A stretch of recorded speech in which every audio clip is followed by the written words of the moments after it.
Right, my attempt at a one-take video about Brookside Close, filmed at 8K.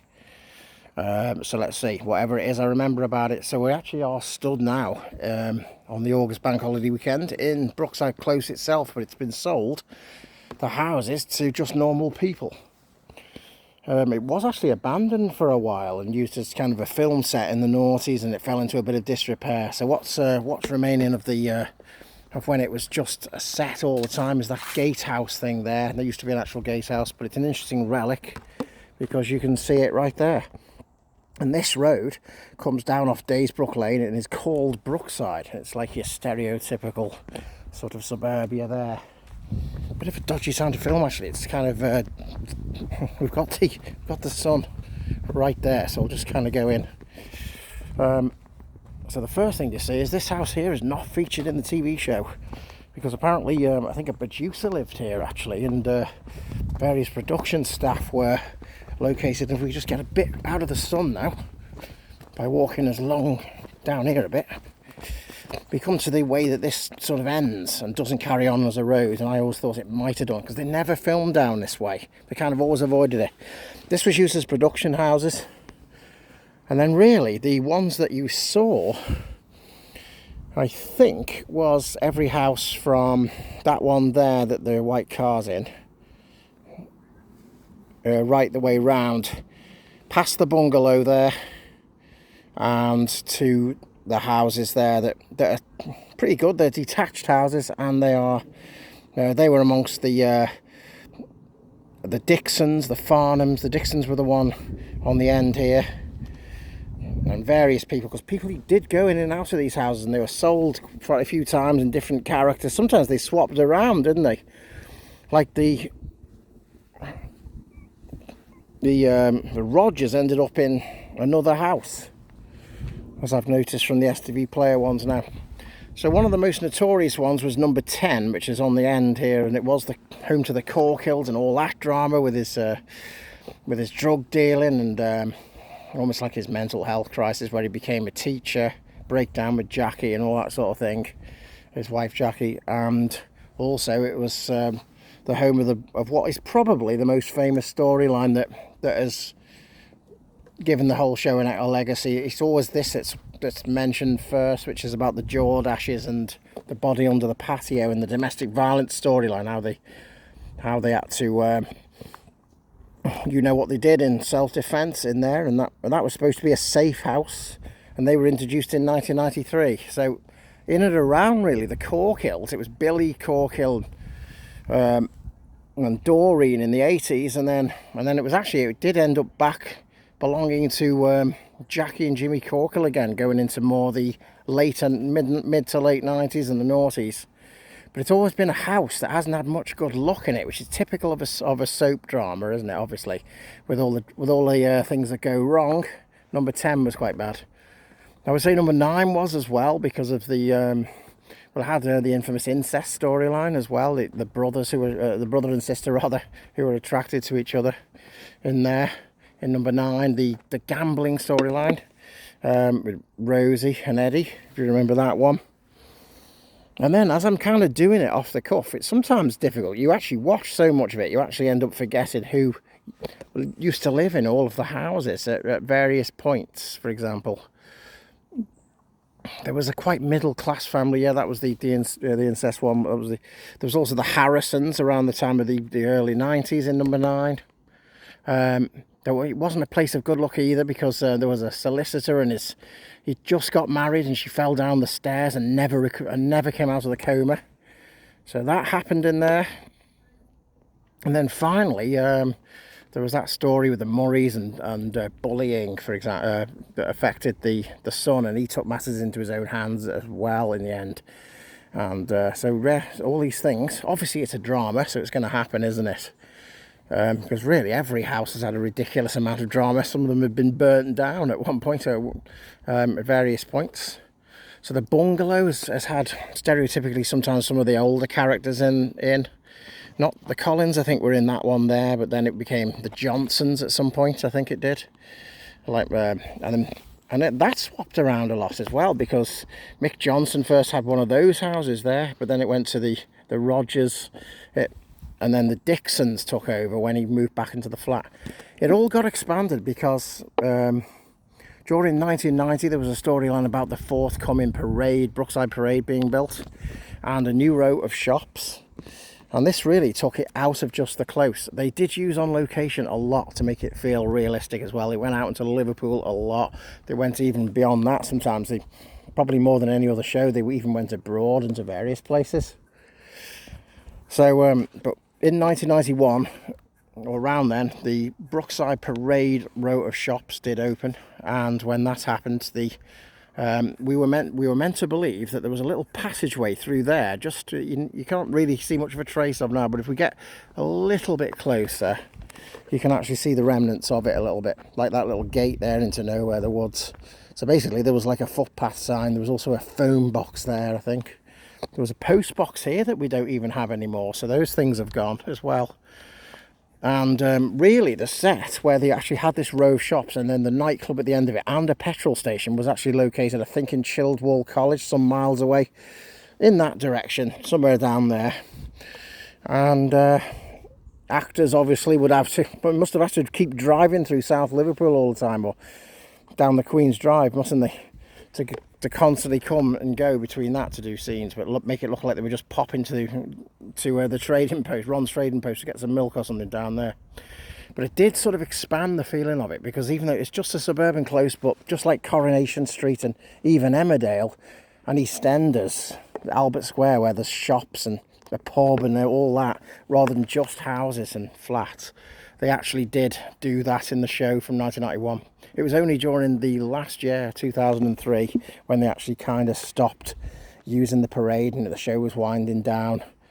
A lot of stories then were about just one family per episode, and just like an extended story. It kind of felt like, to me, a bit like those episodes of Moving On that Jimmy McGovern wrote in the late noughties into the 10s, a daytime series on BBC One, and they were just like individual stories with a fresh set of characters per episode. And they actually did actually, if you want to actually see something a bit like that, if you stick to Brookside to the end, to the 2003 episodes where things were winding down because they knew that Channel 4 were pulling it, those episodes would feature a feature-length story with Mike Dixon, Rachel, for example, or with Tim. Oh, Tin Ed. God, I almost forgot him. It was only 2 years ago since I was watching 1997. So, yeah. And you would get, like, those sort of, almost like felt like an anthology or something. So, yeah. There's not much more you can really say. There's so much in each house that's happened. It's hard to summarise and recount it all. But to just go over some of the main ones again. So you had, the bungalow was actually, I think, was that the scene of the infamous cult storyline as well, which was a first at the time. And Terry Sullivan, being of poor mental health, got sucked into all of that.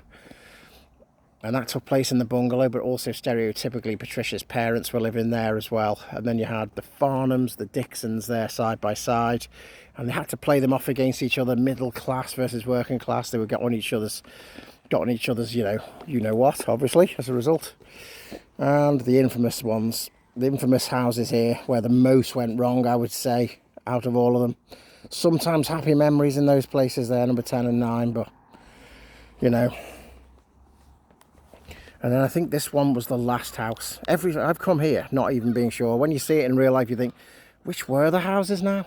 You actually think, gosh, it's actually not as clear in real life. It feels different in a way that you can't really explain. It feels somehow smaller because everything on TV looks a little bit bigger, I think because of the wide angle or something like that. And it has a different feeling than the telly. Not just because it is now past to ordinary people. So we're not trying to go close enough to get these regs in, because these are just ordinary people who have bought it. So we can now go on to the news that has happened as well, which is that there's, not like the clickbait article said, where there would actually be a brand new series in 2025 where they're going to start filming on this Close and we're going to get it back. If they did that, they probably couldn't continuously film in the Close now, because there is, basically it's been sold to just ordinary people. These houses were built for a TV show, but what they've had to do is they've asked for permission to film in one of them, I'm not even sure which one it is, for an episode which will essentially be Brookside within Hollyoaks, I think. and some Brookside characters will return for it. We don't really know what the story's going to be, but that's very interesting, I guess. And it's going to be in one of the houses because one of the residents here has given permission for that. So I'm wondering now, and that's why I've come down this bank holiday weekend, are they going to maybe have more security as well for when they're doing that? Or the other residents who go to work or whatever else probably going to have to come and go as normal with that going on. Sometimes the TV appears here, sometimes the news appears here. So there's somebody now, and they know what I'm doing here, don't they? So there's the sign, but it's not the same sign we used to see on that last episode of 2003, where the whole thing had been sold to a developer who was going to build an incinerator nearby, and Jimmy kind of symbolically trashed some of the houses, left the water on.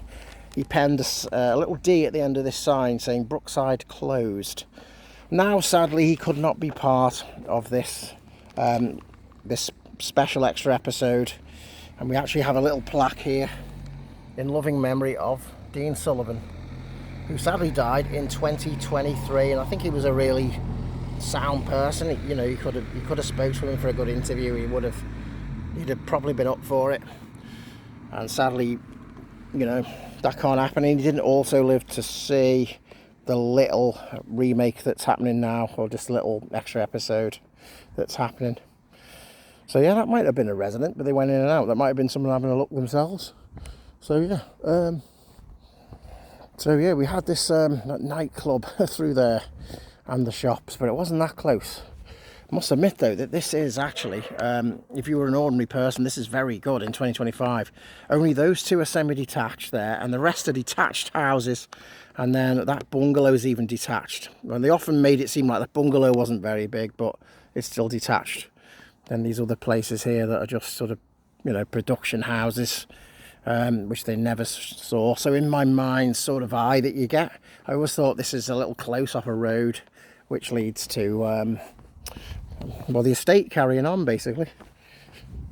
And also, especially from the top windows, you could see more of the surrounding area was that it's all just deep in suburbia on the edge of Liverpool, and you can't so much see it from here. It's obviously very tree-lined as well, so that's but now you can't really see it, but there's been a lot, and especially when you go upstairs in some of these houses, you can see there's a lot of extra houses been built. There's now a housing estate surrounding it all, but also through there is the River Alt. But when you actually watch the STV Player ones, that they actually brought out the ability to see the series from the start of November 1982, which when it began almost with Channel 4 itself, didn't it? They actually had fields there, so it's grown up just like modern society has, like, you know, not loads of houses there.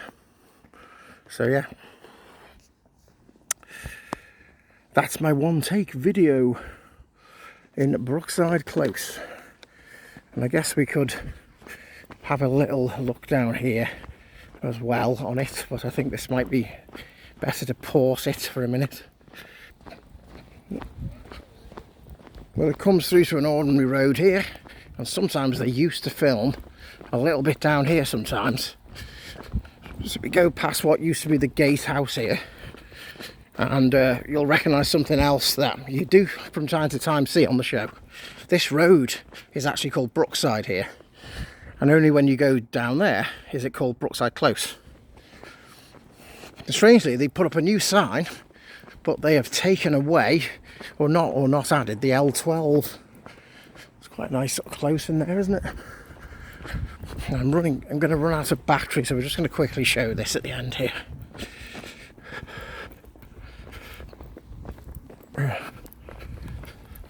Just walking along the road. Yeah, this seems familiar because they used it more in the early episodes, I would say. It was called Brookside. Obviously, it gave the impression that things were quite wooded around the area as well. And they've only just in 2025 stuck this sign against it, and strangely not included the L12, which is a little thing. And then when you get here, so really this is kind of a guide of how to get here. You're on Daysbrook Lane now, off this Brookside, There's some people there, I'm not going to point into them. You just go along there, it's further out of Liverpool, and then go this way and you're more like going back towards West Derby, and places like Croxteth Hall are quite close along here, and this is called Daysbrook Lane. Going along West Derby Road, it's more or less along from there straight to here. So that's it. That has been a little tour in one take of Brookside Close in 2025.